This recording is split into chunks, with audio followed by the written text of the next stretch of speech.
दोस्तों, बाबा खाटू श्याम जी को भगवान श्री कृष्ण के कलयुग के अवतार के रूप में पूजा जाता है। बाबा का विश्व प्रसिद्ध मंदिर राजस्थान के सीकर जिले में स्थित है, जहां हर वर्ष लाखों की संख्या में श्रद्धालु आते हैं और यह संख्या निरंतर बढ़ती जा रही है। तो दोस्तों, अब प्रश्न ये उठता है कि बाबा खाटू श्याम हैं कौन और उन्हें भगवान का दर्जा कैसे प्राप्त हुआ। तो दोस्तों, स्वागत है आपका हमारे YouTube चैनल आस्तिक दर्शन में। बाबा खाटू श्याम जी का संबंध महाभारत काल से माना जाता है। ये पांडु पुत्र भीम के पौत्र थे। इनका वास्तविक नाम बर्बरीक है। खाटू श्याम बाबा घटोत्कच और नाग कन्या मौरवी के पुत्र हैं। पांचों पांडवों में सर्वाधिक बलशाली भीम और उनकी पत्नी हिडिंबा बर्बरीक के दादा दादी थे। कहा जाता है कि जन्म के समय बर्बरीक के बाल बब्बर शेर के समान थे, अतः उनका नाम बर्बरीक रखा गया। महाभारत की एक कहानी के अनुसार बर्बरीक का सिर राजस्थान प्रदेश के खाटू नगर में दफना दिया गया था। इसीलिए बर्बरीक जी का नाम खाटू श्याम बाबा के नाम से प्रसिद्ध हुआ। बर्बरीक बचपन में एक वीर और तेजस्वी बालक थे। बर्बरीक ने भगवान कृष्ण और अपनी मां मौरवी से युद्ध कला और कौशल सीखकर निपुणता प्राप्त कर ली थी। बर्बरीक देवी के उपासक थे।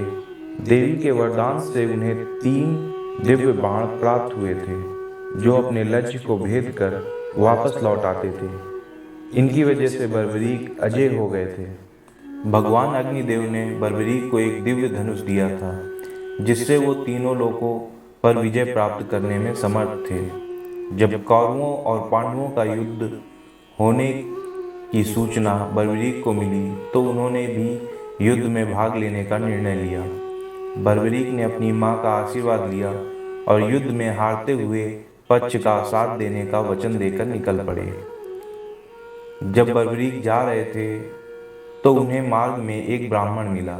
यह ब्राह्मण कोई और नहीं, भगवान श्री कृष्ण थे, जो कि बर्बरीक की परीक्षा लेना चाहते थे। ब्राह्मण बने श्री कृष्ण ने बर्बरीक से प्रश्न किया कि वो मात्र 3 बाण लेकर लड़ने को जा रहे हैं। मात्र 3 बाण से कोई युद्ध कैसे लड़ सकता है। बर्बरीक ने कहा कि उनका एक ही बाण शत्रु सेना को समाप्त करने में सक्षम है और इसके बाद भी वह तीर नष्ट न होकर वापस उनके तरकस में आ जाएगा। अतः अगर तीनों तीर के उपयोग से तो संपूर्ण जगत का विनाश किया जा सकता है। ब्राह्मण ने बर्बरीक से एक पीपल के वृक्ष की ओर इशारा करके कहा कि वो एक बाण से पेड़ के सारे पत्तों को भेद कर दिखाएं। बर्बरीक ने भगवान का ध्यान कर एक बाण छोड़ दिया। उस बाण ने पीपल के सारे पत्तों को छेद दिया और उसके बाद बाण ब्राह्मण बने कृष्ण के पैर के चारों तरफ घूमने लगा। असल में कृष्ण ने एक पत्ता अपने पैर के नीचे छिपा दिया था।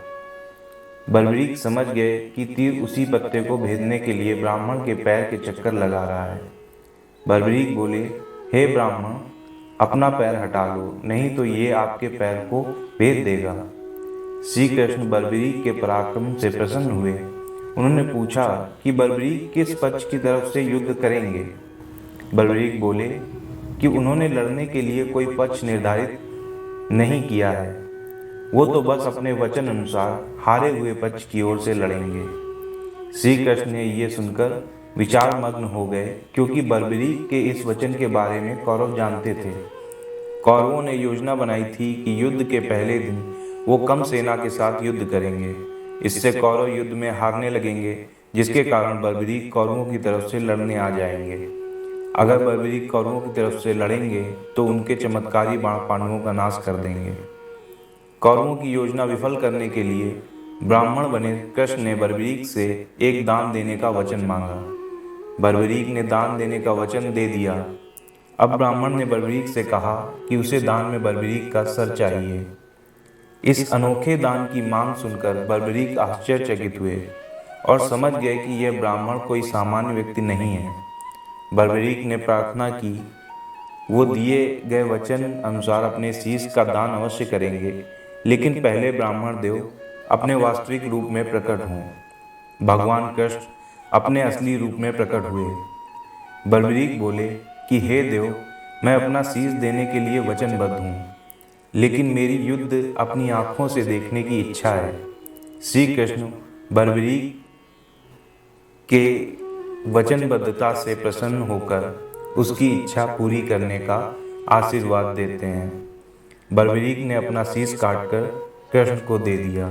श्री कृष्ण ने बर्बरीक के सिर को अमृत पान कराकर युद्ध भूमि के पास एक पहाड़ी पर स्थापित कर दिया, जहां से बर्बरीक युद्ध का दृश्य देख सकें। महाभारत का महान युद्ध समाप्त हुआ और पांडव विजयी हुए। विजयी होने के बाद पांडवों में यह बहस होने लगी कि इस विजय का श्रेय किस योद्धा को जाता है। श्री कृष्ण ने कहा, चूंकि बर्बरीक इस युद्ध के साक्षी रहे हैं, अतः इस प्रश्न का उत्तर उन्हीं से जानना चाहिए।